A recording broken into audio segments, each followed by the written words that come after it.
Welcome hordoftoonni qorsaa fayyisoo YouTube baga nagaan dhuftanii warri maatii hin taanillee maatii keenya dabalamuun subscribe godhaa isiniin jenna. Mata dureen keenya ka har'aa bultii keessattis ta'ee jaalala keessatti namoota maaltu adda baasa kan jedhu ilaalla jechuudha. Tokkoffaa namoonni wanti bultii keessatti eega walitti dhufanii bultii ijaarratanii eega walitti dhufanii wal jaallatanii yeroo dheeraa waliin dabarsanii ka adda deemantu mul'ata. Kanneeniif wanni sababa ta'an inni tokkoffaan maalidha? Of jaallachuu dadhabuurra. Of jaallachuu jechuun namni akka daa'imaatiitti ushurururuu ofiin jechuu miti. Of jaallachuu jechuun wantoota akka faayinaanshalii, imooshinaali, fiizikaalii, mentalii bilchaachuu waan garagaraatiin yoo ofii hin jaalanne ta'e, yoo ati nama of hin jaalanne ta'e namni si jaallatu hin jiru jechuudha. Akkasumallee atiin nama atuyyuu of fudhatee hin jirre yoo ta'e namni si fudhatu hin jiru. Accept namni si godhu hin jiru jechuudha. Kanaaf dursitee namni tokko nama of eeggatu yoo ta'e like financially nama hojjatee hojii ofiitiin boonuu fi haa xiqqaatu haa guddatu waan ofii qabatee sanirra mana ijaarrachuuf deemuu fi namni otoo homaa hin qabatin qabeenya namaa tokko hirkatee bultii ijaarratu garaagarummaa qaba. San jechuun hagam of jaallattaa hagam bakka ofii qabaachuu kan kee agarsiisa. Kanaaf faayinaanshalii nama of danda'e waanuma ta'een guddachuun qabu waan dandeettuun faayinaanshalii nama dalagaa qabu nama beezikii waan jalqaba wayii qabu ta'uu danda'uudha qabda. Yoo hin taane kunin nama wal dhabsiisuu danda'a, nama adda baasuu danda'a jechuudha. Akkasumallee imooshinaali nama hin bilchaanne yoo ta'e jaalala keessatti nama wal dhabsiisuu adda deemsisuu keessatti bakka guddaa qabaata. Kana jechuun maal jechuudha? Kana jechuun namni tokko yoo wanni wayii happiin ta'e yookaan immoo uumame jechuudha. Nama salphamatti akkuma arge daddafee aaru, daddafee lolu, yoo lolu kabajaan ka keessa hin jirre of kontirool godhu yoo hin dandeenye yoo haasaa ta'e akkaataan haasaa isaa kun tartiiba hin qabu yoo ta'e namni suni bultii keessattis ta'ee jaalala keessatti akka nama sanii wal dhabu carraan isaa ol ka'aadha jechuudha. Kanaaf akka kun hin taane imooshinaali jennee jirra, mentalii namni sun bilchaatee jira, bilchaadhee jira yaadaan waan jedhu of laaluu danda'uudha qaba. Bakka yaadni bilchina hin qabnetti namaa waliin bu'iinsa baay'ata. Kun adda nama baasuu danda'a waan ta'eef jechuudha. Akkasumallee bultii keessatti wanti nama diiguu danda'u kan biraa keerlasii ta'uu. Fakkeenyaaf isiin waan kana sirreessuu qabna yoo jetteen innis waan kanatti godhuu qabda yoo jedheen fakkeenyaaf tole jettee yoo itti dhiisti ta'e innis tole jedhee yoo itti dhiisa ta'e keerlasii homaa irra hin kaayatu yoo ta'eetiin jedhe ofitti hin abboomne jechuudha namni sun. Ofittuu hin abboomne soo bultii san abbaa ta'ee fi yookaan haadha taatee fi bultii san deemsisuu hin dandeenye yookaan ammoo gahumsa itti hin arganne jechuudha.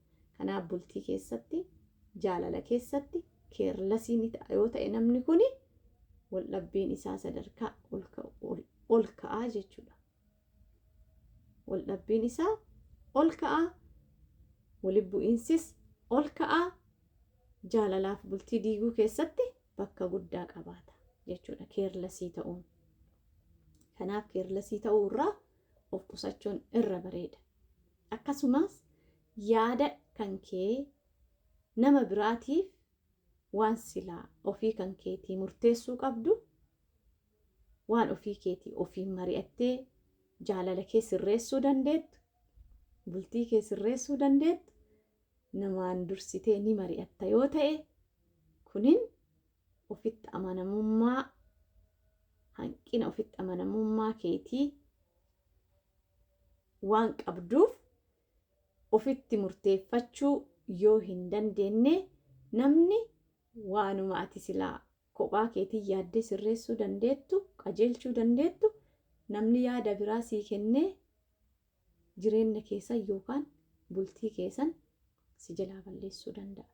Kanaaf bultiif jaalala keessattillee waan namaa waliin mari'attuu fi namaa waliin hin mari'anne adda baastee yoo hin beekne bultiif jaalalli keetis diigamuu danda'a. Kan biraatis yoo waldhabbiin tokko uumame fakkeenyaaf jechuudha. Yoo waldhabbiin tokko uumame nama sadaffaadhaa of hedduu galchuu.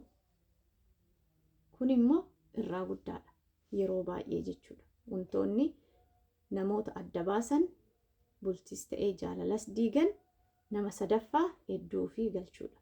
Yeroo jalqabaa nama sadaffaa san akka jaarsaatitti yookaan akka nama amantaniititti seensiftan ta'a. Garuu namni sadaffaan sun adeemsuma isin yeroo jalqabaa itti himattan nama sanitti akka jaarsaa lammata itti deebitanii yookaan sadaffaa itti deebitaniin namni suni yookaan gara isii goruun yookaan gara isaa goruun maal fidaa garaagarummaa hedduu keessanitti uumee namoota kanaaf adda bahuu sababa ta'uu danda'a. Kanaaf make sure nama hedduu keessan seenu nama akkamii akka ta'e sirri adda baastanii beekuu danda'uudha qabdan. Yoo hin taane kunis waan bultiif jaalalas diiguu keessaa isa tokkodha jechuudha. Akkasumallee wantoota garagaraa kan akka waadaa walii galuu irratti fakkeenyaaf waadaa waan inni siif gale qaba yookaan ammoo isiinis waan isaaf waadaa galte qabdi. Jaalala keessattis ta'ee bultii keessattis. Waadaa san yoo hin guunne ta'e namni sun si amanee waadaa san sirra kaayatee si eegaa jira yoo ta'e ati garuu dursa tarii namuma san argachuuf waadaa kana galtee boodarra eega argattee booda ni dagatta yoo ta'e yookaan otuma beektuu itti dhiista argadhee jira jettee nama kana itti dhiista yoo ta'e maal fida kunis amanamtummaa kan kee hir'isa. Jaalala namni siif qabu san hir'isa waan ta'eef boodarra namni sun amanamtummaa kee fixatee waldhabbiin ni uumamaa sababa saniin adda bahuun namaa yeroo baay'ee mul'ata. Kanaaf bultiif jaalala keessattis waadaa nama jaalattee galte eeggadhu jechuudha. Fedhii walii guutuu dhabuu kan biraallee. Fedhii walii guutuu dhabuu jechuun fakkeenyaaf fedhii fooniitiin ni ta'uu danda'a. Fedhii miiraatiin ta'uu danda'a. Kunis wanta bultii diigan keessaa isa tokkodha. Kanaaf miira kiyyaan nama kana hagam fedhii guutaafii jira. Fedhii fooniitiinoo hagam fedhii guutaafii jira. Hagam narraa gammaddi, hagam narraa gammada jedhanii gadi fageennaan bultiis ta'ee jaalala keessas yoo jiraattan adda baastanii laaluu barbaachisa. Kunillee wantoota gurguddaa namoota jaallatan lamaan walitti hidhu keessa isa tokko jechuudha. Fedhii miiraatii fi fedhii foonii. Bakka kanatti yoo gammachuun hin jiraanne ta'e namni hedduun sababa kanaan adda deema. Kan biraallee atteenshinii walii kennuu dhabuu. Atteenshinii walii kennuu dhabuu jechuun namni tokko taa'ee akka ati yeroo kennituuf barbaada. Taa'ee si waliin haasawuu barbaada. Yeroo gaarii si wajjin dabarsuu barbaada. Ati garuu otoma namni sun waan fedhu si himatu gurra hin kennituuf yookaan hin dhageeffattuun yoo ta'e maaltu ta'a? Namni sun gammachuun inni siif qabu hir'ataa, keessi isaa miidhamaa waan deemuuf si'ii wal dhabuu danda'a. Kanaaf make sure atteenshinii nama jaalattuuf kennuu irratti jechuudha. Akkasumas kan biraatis amala walii beekuudha.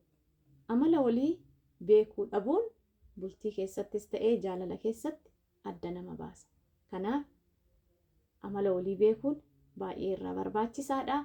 Asumaan immoo YouTube keenya kana subscribe godhuudhaan komentii waan asirraa hubattan yaada nu barreessuudhaan chaanala kana jajjabeessaa isiniin jenna. Wantoonni jaalala diiganiif namoota adda baasan wantoota kanniini hedduu galatoomaa isiniin jedha.